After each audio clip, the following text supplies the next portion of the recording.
तो दोस्तों जैसा कि आपको पता ही है कि मार्केट में लगभग 50% लोगों के पास जो है आज की डेट में क्रेडिट कार्ड अवेलेबल है। वो लोग क्रेडिट कार्ड को यूज कर रहे हैं और बहुत सारे ऐसे लोग हैं जो कि क्रेडिट कार्ड चाहते हैं और चाहते हैं कि उन्हें नया क्रेडिट कार्ड मिल जाए और वो यूज कर सकें। तो दोस्तों आज की इस वीडियो में हम आपको बताने वाले हैं कि आखिर क्रेडिट कार्ड यूज करने वाले वो कौन सी गलतियां करते हैं जिसके कारण उनका जो सिविल स्कोर है वो डाउन जा रहा है, उन्हें पता भी नहीं चल रहा है, हालांकि वो टाइमली पेमेंट कर रहे हैं, टाइमली अच्छे से यूज कर रहे हैं कार्ड। तो दोस्तों चलिए शुरू करते हैं। नमस्कार दोस्तों, मेरा नाम सचिन राजपूत है और आप देख रहे हैं टेक्निकल सफारी। तो दोस्तों जैसा कि आपको पता ही है कि क्रेडिट कार्ड यूज करने से हमारा सिविल स्कोर बढ़ता है, लेकिन यहाँ पर हम वो कारण बताने वाले हैं कि आप क्रेडिट कार्ड को अच्छे से यूज करते हैं, सही तरीके से यूज करते हैं, टाइमली पेमेंट करते हैं, उसके बावजूद आपका सिविल स्कोर जो है वो डाउन जा रहा है। तो दोस्तों आपको मैं बता दूं, सबसे पहला काम क्या करना होता है, चाहे आपने कोई भी लोन लिया हो या कोई क्रेडिट कार्ड यूज करते हैं, तो आपको हर 3 से 4 महीने में अपनी सिविल स्कोर रिपोर्ट जो है वो चेक करनी चाहिए। हालांकि लोग गलती ये करते हैं कि वो सालों साल तक वो अपनी सिविल रिपोर्ट चेक नहीं करते। ऐसे में बहुत सारी ऐसी गलत एंट्रीज होती हैं जो कि उनकी सिविल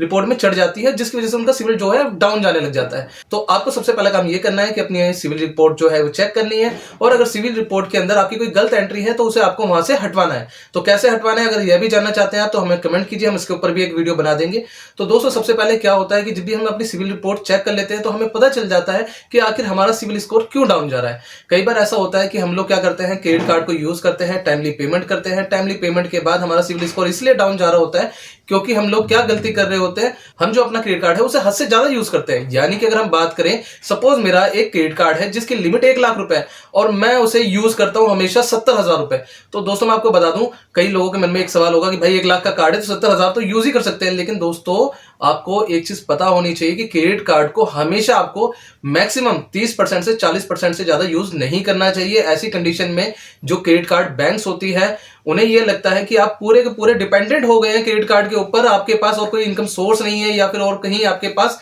फंड नहीं है जहां से आप खर्चा कर सकें। तो इस कंडीशन में भी जो आपका सिविल स्कोर होता है वो डाउन चला जाता है। तो अगर आपके यूजर्स ज्यादा हैं और आपके पास कार्ड कम है तो दोस्तों मैं आपको एक चीज बताना चाहूंगा। सबसे पहले अगर आपके पास एक कार्ड है और आप 50,000 की लिमिट यूज कर रहे हैं तो आप कोशिश कीजिए दूसरा कार्ड अप्लाई कीजिए और उसके साथ में आपकी जो यूजर्स की लिमिट है वो शेयर कर दीजिए, यानी कि 25,000 इस कार्ड पे और 25,000 इस कार्ड पे। तो उस कंडीशन में क्या है कि दोनों कार्डों में आपके यूजर्स कम होंगे और आपका सिविल स्कोर जो है वो अप जाएगा, ना कि डाउन जाएगा। सेकेंडरी दोस्तों हम सबसे बड़ी गलती क्या करते हैं, हम लोग है ना गूगल पे या फिर किसी भी ऑनलाइन प्लेटफॉर्म पे जाके कार्डों की इंक्वायरी बहुत ज्यादा करते हैं। यानी कि हमारे पास ऑलरेडी एक कार्ड है या फिर कार्ड नहीं है, लेकिन हम बार बार किसी साइट पे जाते हैं, बार बार किसी बैंक की साइट पे जाते हैं, पैसा बाजार, पॉलिसी बाजार, किसी भी साइट पे जाके बार बार हम क्रेडिट कार्ड की इंक्वायरी करते हैं और वो इंक्वायरी का फॉर्म आधा फिलअप करके हमेशा छोड़ देते हैं। तो दोस्तों मैं आपको बता दूं, इस कंडीशन में भी क्या होता है, जितनी बार आप इंक्वायरी करते हैं उतनी बार आपका सिविल जो है वो हिट करता है, वो बार बार आपका डाउन जाने लग जाता है सिविल। तो दोस्तों पहली चीज, आप बार बार इंक्वायरी मत कीजिए, पहले इसकी इंफॉर्मेशन निकालिए, देन उसके बाद अगर आप उसे अप्लाई कर रहे हैं तो उसे पूरा का पूरा प्रोसेस कीजिए ताकि वो आपका कार्ड बन के आ सके, बार बार आपके सिविल पे इफेक्ट ना डाले। साथ के साथ कई लोगों की गलती क्या होती है, वो ऐसे ही लोन में भी करते हैं, बहुत सारे लोनों की इंक्वायरी करते हैं, जो उन्हें नहीं चाहिए होता है उसकी भी इंक्वायरी करते हैं बार बार। तो दोस्तों इस तरीके से भी आपका जो सिविल स्कोर है वो डाउन चला जाता है, तो आप ऐसी गलती बिल्कुल भी ना करें। थर्ड पॉइंट दोस्तों, कई लोग ऐसा करते हैं कि क्रेडिट कार्ड को अच्छे से यूज करते हैं, मतलब कहते हैं ना कि बहुत ही अच्छे से यूज करते हैं और खर्चा करते चले जाते हैं, करते चले जाते हैं, करते चले जाते हैं, और उस कंडीशन में जो भी उनका खर्चा होता है वो उसकी बनवा लेते हैं ईएमआईज। तो दोस्तों मैं आपको बता दूं, ईएमआईज बनवाना बुरी बात नहीं है, लेकिन आप एक ही कार्ड पे 5-5, 6-6 अलग अलग टाइप की ईएमआईज बनवा रहे हैं तो उस कंडीशन में क्या होता है कि जो आपकी ईएमआई का बोझ है वो आपके ऊपर ज्यादा हो जाता है। उस कंडीशन में जो क्रेडिट कार्ड बैंक्स हैं उनकी नजर आपके ऊपर रहती है कि भाई आपकी जो जिंदगी है ना, आपकी पूरी लाइफ है वो उधारी पे चल रही है, क्रेडिट पे चल रही है। तो इस कंडीशन में भी उन्हें एक डर रहता है कि कस्टमर के पास फंड्स नहीं है और इस कंडीशन में ये हो सकता है कि कस्टमर डिफॉल्ट कर जाए। तो उस कंडीशन में भी आपका जो सिविल स्कोर है वो डाउन चला जाता है, या फिर आपकी कार्ड की जो लिमिट है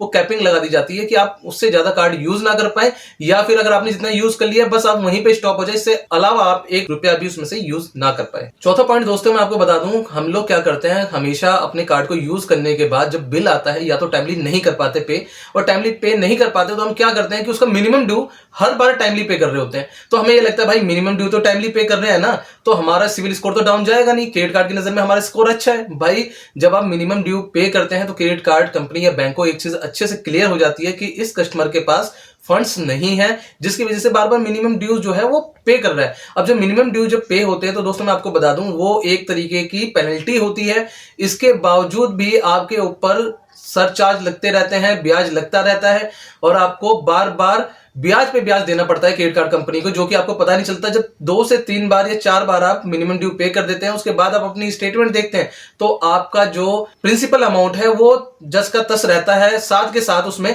ब्याज और इंक्लूड होके आता रहता है। तो दोस्तों मैं आपको बता दूं, कभी भी कोई कार्ड आप यूज करते हैं तो कोशिश कीजिए उसका मिनिमम ड्यू ना पे करें, उसकी पूरी की पूरी पेमेंट करें। तो उस कंडीशन में आपका जो सिविल स्कोर है वो स्टेबल रहेगा या फिर अप रहेगा। अगर आप मिनिमम ड्यू पे ज्यादा निर्भर रहते हैं तो दोस्तों मैं आपको बता दूं, आने वाले टाइम में जो आपका सिविल स्कोर है बहुत ज्यादा नेगेटिव जाने वाला है। पांचवा पॉइंट दोस्तों मैं आपको बता दूं, कई बार हम लोग क्या करते हैं, हम लोगों को पैसे की जरूरत होती है, फंड की जरूरत होती है और हम लोग क्रेडिट कार्ड को डायरेक्टली जाके कहीं पे स्वैप करा लेते हैं। स्वैप कराना गलत बात नहीं है दोस्तों, लेकिन क्या है, अगर आप कोई प्रोडक्ट परचेज कर रहे हैं, आप वहां पर प्रोडक्ट को परचेज करके उसकी ईएमआई बनवा रहे हैं तो आपके सिविल पे इफेक्ट नहीं डालेगा। लेकिन आप कहीं पे जाके कैश में कार्ड को स्वैप कराते हैं, स्वैप कराने के बाद आप उसकी ईएमआई बनवाते हैं तो उस कंडीशन में भी आपका सिविल स्कोर जो है वो डाउन चला जाता है, क्योंकि दोस्तों बैंकों को पता चल जाता है कि इनके पास जो है फंड नहीं है और ये क्रेडिट कार्ड को अननेसेसरी जो है स्वाइप करके कैश कर रहे हैं, जिसकी वजह से उन्हें ये लगता है कि इन फ्यूचर आप उनके साथ फ्रॉड कर सकते हैं या फिर आप डिफॉल्टर हो सकते हैं। तो उस कंडीशन में जो बैंक है वो आपका क्रेडिट कार्ड जो है ब्लॉक भी कर सकती है, साथ के साथ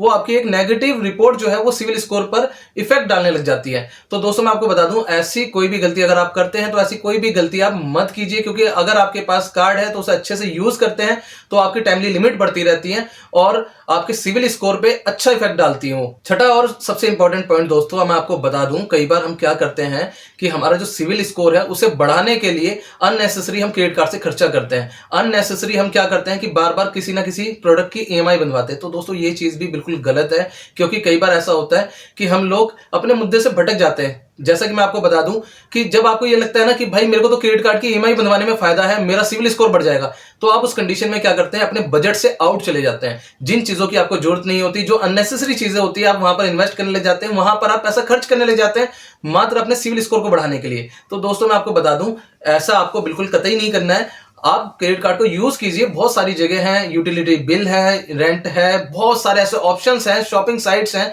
आपको पता ही, आप घर का राशन भी लेते हैं तो आप क्रेडिट कार्ड से पेमेंट करके ले सकते हैं। तो इस कंडीशन में आपके पास खर्च करने के लिए बहुत सारे ऐसे प्लेटफॉर्म्स हैं, लेकिन कोशिश कीजिए कि अननेसेसरी चीजों पे आप खर्चा ना करें, क्योंकि अननेसेसरी चीजों पे खर्चा करने पे आपकी जो लायबिलिटीज हैं वो बढ़ जाएंगी और उसके बाद आपके बहुत ज्यादा चांसेस हो जाएंगे डिफॉल्ट करने के या टाइमली पेमेंट ना करने के। तो उस कंडीशन में जो आपका सिविल है वो नेगेटिव जा सकता है। आई होप दोस्तों आपको हमारी ये क्रेडिट कार्ड के ऊपर जानकारी भरी वीडियो पसंद आई होगी। अगर आपको हमारी ये वीडियो पसंद आई है तो वीडियो को लाइक करें, शेयर करें, कमेंट करें, साथ के साथ चैनल को सब्सक्राइब कर दीजिए ताकि हमारी जानकारी भरी वीडियो आपको मिले सबसे पहले।